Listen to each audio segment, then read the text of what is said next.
ബസ്സൊക്കെ ഇറങ്ങുമ്പോൾ എല്ലാവരും മമ്മൂട്ടിയിൽ ഫോക്കസ് ചെയ്യുന്നത്. ബസ്സുകിൽ അഭിനയിച്ചിട്ടുണ്ട്, ഒരു സീൻ അഭിനയിച്ചിട്ടുണ്ട്. ബസ്സുകയായിട്ട് കമ്പനി ബസ്സുകൾ വളരെ നല്ല പടമാണ്. ഒരു ബീഫ് അടുത്ത ബിഗ് ബി പോലെ വളരെ നിലവാരമുള്ള പടമാണ്. എന്നിട്ട് എനിക്ക് അവരോട് ദേഷ്യമൊന്നുമില്ല. കാരണം ഞാനന്ന് എനിക്ക് ഡ്രസ്സ് വരാൻ സ്ഥലം കിട്ടിയില്ല, അത് കാരണം ഞാൻ പോയതാണ്. പിന്നെ അവരുടെ ടീം ഉഗ്രൻ ടീമാണ്. കല്ലൂർ ഡേൻസിന്റെ മകൻ്റെ അല്ല ബസ്സുകയിൽ അഭിനയിക്കാത്ത ബസ്സുകയിൽ പുറത്തായിട്ട് പിന്മാറിക്കൊണ്ടാണ് ഇയാൾ വിളിച്ചത്, ഒമറിൽ വിളിച്ചത്. കാരണം ഒമറിലും മമ്മൂട്ടി തമ്മിൽ അടിയാണ്. ബസ്സുകയിൽ ഞാൻ full പിന്മാറിയില്ലായിരുന്നെങ്കിൽ bad boys അഭിനയിക്കില്ലായിരുന്നു.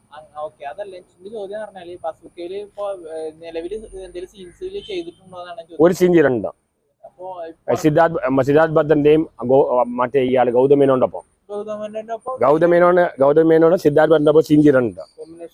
Combination scene ഗൗതമേനോൻ മുമ്പ് ഇവിടെ, സിദ്ധാർത്ഥ് ഭദ്രൻ ഇവിടെ.